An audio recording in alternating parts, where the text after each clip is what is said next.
नमस्कार दोस्तों, आप सभी का स्वागत है। चलिए आज अपन जो है 12th क्लास का प्री बोर्ड लेते हैं और ये प्री बोर्ड किस प्रकार का रहेगा, यानी आपकी मुख्य जो परीक्षा है उसी के आधार पे ये प्री बोर्ड जो है वो लिया जा रहा है। तो चलिए शुरू करते हैं आज का ये प्री बोर्ड। देखिए आपको जो है प्री बोर्ड में जो है किस प्रकार के प्रश्न आएंगे वो सारी डिटेल्स यहाँ पर दी गई है। चलिए देखिए यहाँ पे आपको समय जो है पहले यहाँ पे ऊपर ही ऊपर लिखा हुआ है प्री बोर्ड, ठीक है। ये अपने चैनल का नाम है ही, कक्षा 12 लिखा हुआ है और विषय जो रहेगा वो हिंदी अनिवार्य है ही अपना। और समय आपको जो दिया जाएगा वो 2 घंटे और 45 मिनट का दिया जाएगा। इससे 1 मिनट भी आपको ऊपर नहीं मिलेगा, यानी आप अगर रिक्वेस्ट भी करोगे ना तो आपको 1 मिनट वहाँ पे ज़्यादा नहीं देंगे, ठीक है। तो इस टाइम समय का आपको पूरा ध्यान रखना है, यानी आपको जो है वहाँ पे घड़ी वगैरह ले जाने की अनुमति है, वो भी डिजिटल वाले नहीं ले जा सकते। और नहीं ले जाने देंगे तब भी आपको जो है अपने जो स्टाफ जो वहाँ पे रहता है, जो आपके एग्जामिनर वहाँ पे रहते हैं, उनसे आप बार बार समय पूछ लें, क्योंकि हिंदी में हमारे लिए जो है एक एक मिनट जो है वो बहुत महत्वपूर्ण है, ठीक है। चलिए, और पूर्णांक की बात करें तो 80 नंबर का ही ये पेपर रहेगा। और यहाँ पे कुछ सामान्य दिशा निर्देश दिए गए हैं, तो इन दिशा निर्देशों को आपको ध्यानपूर्वक पढ़ना है पहले, क्योंकि देखो इसमें सबसे बड़ी बात क्या है कि एक तो अपने जो बहुविकल्पी प्रश्न है उनको किस प्रकार करना है उसका फॉर्मेट इन्हीं में दिया हुआ होता है। अगर यहाँ पर लिखा हुआ है कि निम्न जो बहुविकल्पी प्रश्न है उनका सारणी बना के उत्तर देना है, तब आपको सारणी बना देनी है। भाई सारणी जो है इस प्रकार आप बना देंगे, जैसे मैंने यहाँ पे बना दी, इससे सारणी बना देंगे, ठीक है। और यहाँ पे जैसे नंबर लगा दिया तो 1 नंबर है, 2 नंबर है, 3 नंबर है, ऐसे नंबर लगा देंगे। और इधर जो भी आ रहा है, जैसे ए है तो ए लिख देंगे, ब है तो ब लिख देंगे, ठीक है, स है तो स लिख देंगे। तो इस प्रकार आपको ये सारणी बनानी है, ठीक है। और यहाँ पर एक बात और बता दूं कि अगर वहाँ पे सारणी का ऑप्शन नहीं है कि सारणी बना के मतलब कुछ भी नहीं दिया गया, तब आपको सारणी नहीं बनानी। वहाँ पे सिर्फ जैसे पहला प्रश्न लगाया, पहले प्रश्न का पहला आंसर देना है तो यहाँ पे 1 नंबर लगाएंगे, फिर 1 का जवाब दे देंगे जो भी है, जैसे ए है, ए लिख दिया और उसके आगे जो है वो आप लिख देंगे ए, या तो ए ही रहने दो, है ना, या आप आगे जो है उसका आंसर भी लिख सकते हो, यानी आपको ये जरूर लगाने हैं, ठीक है। चलिए अभी जो है अपन शुरू करते हैं अपनी ये जो क्लास है, इसकी शुरुआत अभी करते हैं। देखिए थोड़ा सा ऊपर ले लेता हूँ मैं, ये रहा। यहाँ पे सबसे पहले आपको ध्यान ये रखना है कि सबसे पहले आपको लगाना है खंड। क्या लगाना है? खंड लगाना है। खंड में आपको जो है ए लगाना है और फिर नंबर 1 लगाना है। नंबर 1 क्वेश्चन जो दिया गया वो लगाना है। चलिए किस प्रकार करना है कि निम्नलिखित अपठित गद्यांश को ध्यानपूर्वक पढ़कर दिए गए प्रश्नों के उत्तर अपनी उत्तर पुस्तिका में लिखने हैं। अब यहाँ पर इंपॉर्टेंट चीज़ ये रहती है कि आपको जो है प्रश्न नहीं उतारने कभी भी, आपको सिर्फ आंसर ही लिखने हैं। तो चलिए इसको पढ़ते हैं पहले कि प्राचीन काल में भारतीय नारी का स्वरूप समादरणीय रहा है, आदर्श स्वरूप रहा है। यहाँ नारी की प्रतिष्ठा अर्धांगिनी के रूप में की गई है। यहाँ पहले नारी को लक्ष्मी, सरस्वती, दुर्गा का रूप माना जाता था।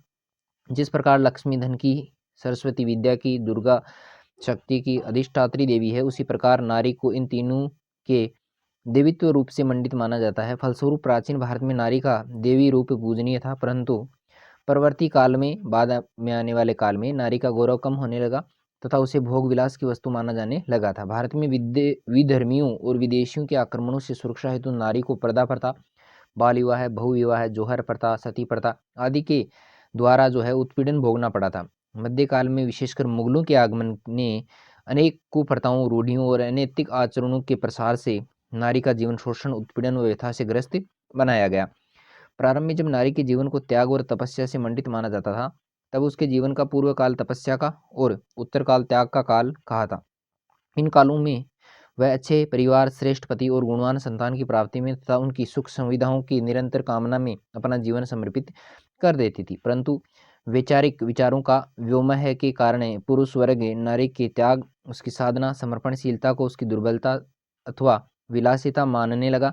फलस्वरूप नारी का जीवन दयनीय बन गया। परंतु वर्तमान काल में ज्ञान, विज्ञान, स्त्री शिक्षा का प्रसार होने से नारी चेतना शोषण, उत्पीड़न के विरुद्ध जागृत हो गई है। अब पढ़ी लिखी नारियां अपने पैरों पर खड़ी होकर पुरुषों के सम्मान, सभी कार्यों में दक्षता दिखा रही हैं। अब समान अधिकारों की परंपरा भी चलने लगी है। शहरी क्षेत्रों में नारी पर्दा प्रथा है, विकृत जो रूढ़ियां हैं, आगे चलते हैं थोड़ा सा, विकृत जो रूढ़ियां हैं उनसे मुक्त हो गई है। परंतु ग्रामीण क्षेत्रों में अभी भी सामाजिक कुरीतियां प्रचलित हैं।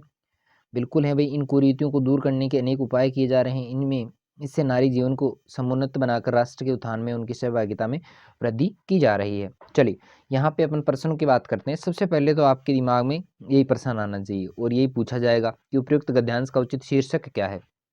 तो शीर्षक देखो नारी से संबंधित है, तो यहाँ पे नारी का पहले वाला स्वरूप और अब वाला स्वरूप की ज़्यादा चर्चा की गई है, तो मेरे ख्याल से यही रहेगा। कौन सा रहेगा भाई? इसका राइट आंसर रहेगा ए, यानी भारतीय नारी तब और अब। भारतीय नारी के रूप अनेक, तो ये तो थोड़ा सा दिया गया था ऊपर, भारतीय नारी का बदलता स्वरूप ये भी दिया गया था, लेकिन ये ज़्यादा वाला है। नारी की जीवन यात्रा, जीवन यात्रा तो हो ही नहीं सकती, क्योंकि जीवन यात्रा में किसी एक नारी की जीवन यात्रा थोड़ी ना बताई है। चलिए आगे चलते हैं। दूसरा प्रश्न है कि नारी को किस देवी के रूप में माना जाता था? कौन सी देवी के रूप में? लक्ष्मी, दुर्गा, सरस्वती, बिल्कुल तीनों के रूप में। तो इसका राइट आंसर रहेगा द। ठीक है। तीसरा है मध्यकाल में किसके आगमन से कुप्रथाओं और रूढ़ियों का प्रसार हुआ? अभी अभी आया था, तो इसका राइट आंसर होगा मुगल, यानी कि ए। चलिए नेक्स्ट क्वेश्चन पे चलते हैं कि वर्तमान में नारी का स्वरूप है, वर्तमान में नारी का स्वरूप कैसा है? देवीत्व का, भोग विलास, मूर्ति का, दयनीयता का, या समान अधिकारों को प्राप्त करने का? बिल्कुल राइट आंसर है समान अधिकारों को प्राप्त करने का। चलिए नेक्स्ट क्वेश्चन है कि किस काल में नारी का गौरव कम होने लगा था? कौन सा ऐसा काल था जिसमें नारी का गौरव कम हुआ था? तो यहाँ पे प्राचीन काल, मध्य या परवर्ती काल, वर्तमान काल, और इसमें जो रहेगा इनमें से कोई नहीं। देखो प्राचीन काल में तो देवी के रूप में पूजा जाता था, लेकिन मध्यकाल जो था, मध्यकाल और प्रवर्ती काल जो था उसमें गौरव कम हुआ था। ठीक है। वर्तमान काल में तो समान अधिकारों की बात हुई थी। चलिए इसका लास्ट क्वेश्चन है, यानी 6 क्वेश्चन आपको इसमें पूछे जाएंगे। तो छठवां हमारा जो क्वेश्चन है कि प्राचीन काल में नारी का कैसा रूप प्रचलित था? प्राचीन काल में नारी का कैसा रूप प्रचलित था? देवी रूप, साध्वी रूप, गृहिणी रूप, या अर्धांगिनी रूप? देखो पहली लाइन में अर्धांगिनी शब्द आया था, लेकिन ये सब तो अर्धांगिनी नहीं मान सकते ना, तो ये तो इसका गलत आंसर है। ठीक है, तो इसका रहेगा देवी रूप में प्राचीन काल में पूजा जाता था। ठीक है, चलिए समझ में आया होगा। चलिए अभी जो है 6 क्वेश्चन अपने अपठित्व वाले गद्यांश के हो गए हैं, अभी 6 प्रश्न अपन पढ़ेंगे पद्यांश के। चलिए सबसे पहले जो है वो अपने को देखो इसमें प्रश्न संख्या 1 अपन ने लगा ली है, उस एक के अपन ने जो है 6 क्वेश्चन कर लिए हैं। एक के अपन ने कितने क्वेश्चन कर लिए? 6 प्रश्न कर लिए हैं। अभी जो है 7वां प्रश्न आपको ऐसे ही लगाना है और उसी प्रकार आपको 7वें का जवाब भी देना है। चलिए शुरू करते हैं कि दिवावसान का समय, दिवावसान दिवस, अवसान दिवस यानी दिन, अवसान यानी दिन ढलने का समय। मेघ में आसमान से उतर रही है वह संध्या, सुंदरी परी सी। संध्या का समय है, संध्या को एक सुंदरी के समान बताया है, परी के समान उसको बताया है। धीरे धीरे धीरे धीरे, तिमिरांचल में चंचलता का नहीं कहीं आभास है। मधुर है, मधुर मधुर है उसके अधर, किंतु जरा गंभीर नहीं है इसमें हास विलास है। हंसी खुशी का, हंसता है तो केवल तारा एक है, गुंथा हुआ उन घुंघराले काले काले बालों से। हृदय राज की रानी का वह करता है अभिषेक, अलसाता अलसता की सी लता, किंतु कोमलता की वह कली है। सखी नीरवता के कंधे पर डाले बाह, छाह सी अंबर पथ से चली है। नहीं बजती उसके हाथों में कोई वीणा, नहीं होता कोई अनुराग राग आलाप, और नूपुरों से भी रुन झुन नहीं, सिर्फ एक अव्यक्त स्वर सा, शब्द सा, चुप चुप चुप है गूंज रहा सब कहीं। चलिए पहला जो प्रश्न है वो हमेशा की तरह या तो शीर्षक से रिलेटेड पूछा जाएगा या सीधा ही अगला पूछ लेगा। देखो कैसा प्रश्न आया है कि प्रस्तुत काव्यांश में किस समय का वर्णन है। तो यहाँ पे देखो पहली बात, चूंकि सूर्य ढलने का है तो इसका मतलब संध्या के समय का, तो इसका राइट आंसर क्या होगा? स होगा। संध्या सुंदरी किसके समान प्रतीत हो रही है? तो किसके समान प्रतीत हो रही भाई? तो मेरे ख्याल से परी सी आया था उसमें, तो यहाँ पे ब सही रहेगा। चलिए तीसरा है तिमिरांचल में चंचलता का कहीं नहीं कहीं आभास से तात्पर्य है। देखो तिमिरांचल में चंचलता का कहीं नहीं कहीं आभास, इसका मतलब रात्रि में कोई हलचल नहीं है। क्यों नहीं है? क्योंकि सूर्य नहीं है रात में, तो यहाँ पे आएगा ए। चलिए अगला है हंसता है केवल एक तारा, तारा कहाँ हंसता है? कहाँ हंसता है? साड़ी पर, बालों में, हाथों पर, या माथे पर? बिल्कुल उस नारी के बालों में जो है वो एक तारा हंसता हुआ प्रतीत हो रहा है, इसका राइट आंसर होगा ब। चलिए नूपुरों में रुन झुन नहीं, पंक्ति में नूपुर से तात्पर्य है, तो नूपुर कंगन नहीं हो सकता, टीका नहीं हो सकता, झूमर नहीं हो सकता, तो यहाँ पे होगा पायल। यहाँ पे इसका राइट आंसर क्या रहेगा? द रहेगा। क्या रहेगा? द। अगला है हमारा 12वां क्वेश्चन कि संध्या सुंदरी परीसी में अलंकार है। परीसी दो यहाँ पे समान बताया है, किसके समान बताया है? तो यहाँ पर होगा उपमा अलंकार। कौन सा होगा? उपमा अलंकार। चलिए सारे समझ में आए होंगे। चलिए अब इन दूसरे प्रश्न पे चलते हैं। प्रश्न नंबर 2, निम्न जो रिक्त स्थान है उनकी पूर्ति आपको करनी है। तो सबसे पहली बात कि सीमित क्षेत्र में बोली जाने वाली कम विकसित बोलचाल की भाषा जो है क्या कहलाती है? तो यहाँ पे इसका राइट आंसर होगा बोली, या इसका एक अन्य नाम भी है, वो है उपभाषा। बोली कह दो चाहे उपभाषा कह दो, ठीक है। चलिए दूसरा हमारा प्रश्न है कि भारत की प्राचीन लिपियां खरोष्टी व एक और कौन सी है भी, ब्राह्मी, कौन सी है, ब्राह्मी, ब्रा है और मी, ब्राह्मी जो है रहेगी वो रहेगी भारत की प्राचीन लिपि। चलिए तीसरा हमारा प्रश्न है कि जयपुर राजस्थान की राजधानी है, वाक्य में शब्द शक्ति है, कौन सी है भाई शब्द शक्ति? तो यहाँ पे इसका जो राइट आंसर रहेगा वो रहेगा अबीदा, जो शब्द शक्ति है वो इसकी इसमें शब्द शक्ति रहती है। जयपुर राजस्थान की राजधानी, सीधा ही सवाल है, कोई घुमा फिरा के नहीं है बात इसमें। चलिए अगला है चौथा प्रश्न कि शब्द शक्ति में मुख्यार्थ न होकर लक्ष्यार्थ ग्रहण किया जाता है, लक्ष्यार्थ लिया जाता है, लक्ष्यार्थ एक ही शब्द शक्ति में लिया जाता है और वो कौन सी है, वो रहेगी अपनी लक्षणा शब्द शक्ति। तो इसका राइट आंसर क्या हो जाएगा, लक्षणा, ठीक है। पांचवा है कि माया दीपक नर पतंग भ्रमी भ्रमी इवे पड़नते, उक्त काव्य पंक्ति में अलंकार कौन सा है? तो यहाँ पे माया रूपी दीपक नर रूपी पतंगा, तो यहाँ पर हो जाएगा, रूपी शब्द आ रहा है तो यहाँ पर होगा रूपक अलंकार, कौन सा हो जाएगा, रूपक अलंकार। अगला है जन्म बाम दिसी सो है सुन नया हिमगिरी संग बनी जनु मयना, तो यहाँ पे जनु शब्द आ गया, जनु मनहु मनहु, इस प्रकार के जो शब्द आते हैं उपमेय में किसकी संभावना की गई है, उपमान की, किसकी संभावना की गई भी, उपमान की संभावना की गई है।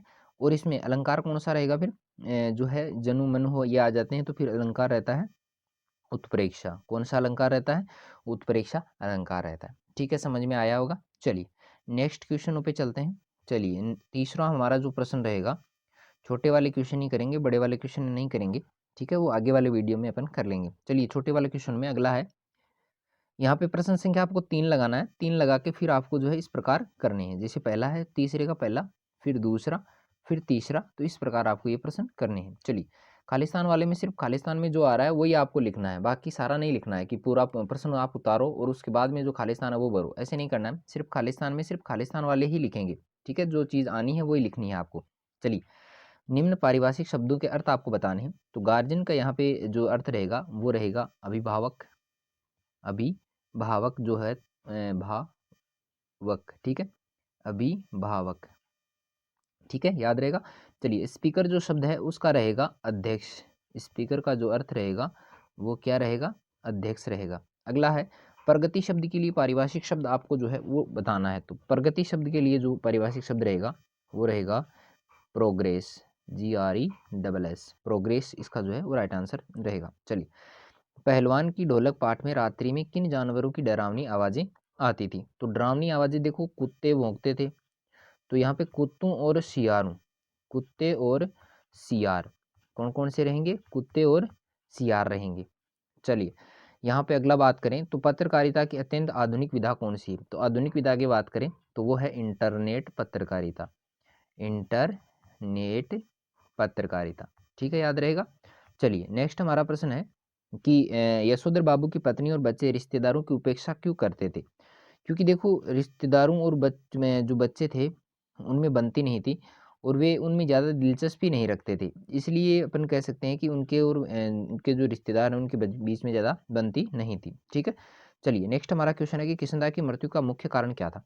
देखो किशनदा की मृत्यु का मुख्य कारण ये था, एक तो उसका अकेलापन था, एक तो वो अकेला रहता था, उसके कोई बीवी बच्चे नहीं थे, सही समय पे उसकी देखभाल नहीं हुई और उसके कारण उनकी मृत्यु हो जाती है, ठीक है। वो जो हुआ होगा से नहीं करना है, समहाउ इम्प्रॉपर नहीं करना है आपको।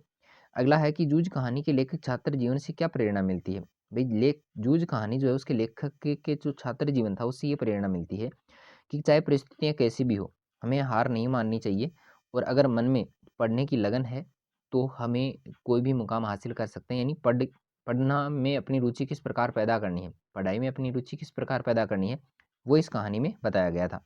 चलिए नेक्स्ट है कि दत्ताजी राव ने पाठशाला जाने के संबंध में लेखक से क्या कहा था? लेखक से ये कहा था कि रे छोरे तू स्कूल कल से स्कूल जाना और उस मास्टर की जो फीस है वो जमा करवा देना, ठीक है। ये बात किसने कही थी? दत्ताजी राव ने लेखक को कही थी। चलिए अगला प्रश्न है कि जूझ आत्मकथा अंश के लेखक को अपनी कक्षा में पहले दिन दीवार से पीठ सटाकर क्यों बैठना पड़ा था? तो वही कक्षा में जो थे कुछ उद्दंड बालक थे, जो मतलब उद्दंड होते ही हैं, सभी कक्षाओं में होते हैं, उसमें भी थे। तो उन्होंने उसकी जो लंगोट थी वो खींच रहे थे बार बार, तो इसलिए वो पीठ सटा के बैठ गया ताकि उसकी धोती जो है वो खोले नहीं कोई। अगला बात करें तो शमशेर बहादुर सिंह की 2 रचनाएं देख लेना, और रजिया सज्जाद जहीर का जन्म कब और कहाँ होता है ये भी आप देख लेना, ठीक है। क्योंकि ये प्रश्न भाई बार बार ये चीज़ें बताने को है ना होता नहीं है। चलिए चलिए, आज का मेरा ये वीडियो आपको कैसा लगा? आगे वाला जो खंड है वो अपन बाद में करेंगे, नया वीडियो इसके लिए बनाएंगे, अभी इतना ही टाइम है अपने पास में। तो मेरा ये वीडियो कैसा लगा कमेंट करके ज़रूर बताएं, और आज के लिए इतना ही, मिलते हैं फिर एक नए वीडियो के साथ में, तब तक के लिए धन्यवाद।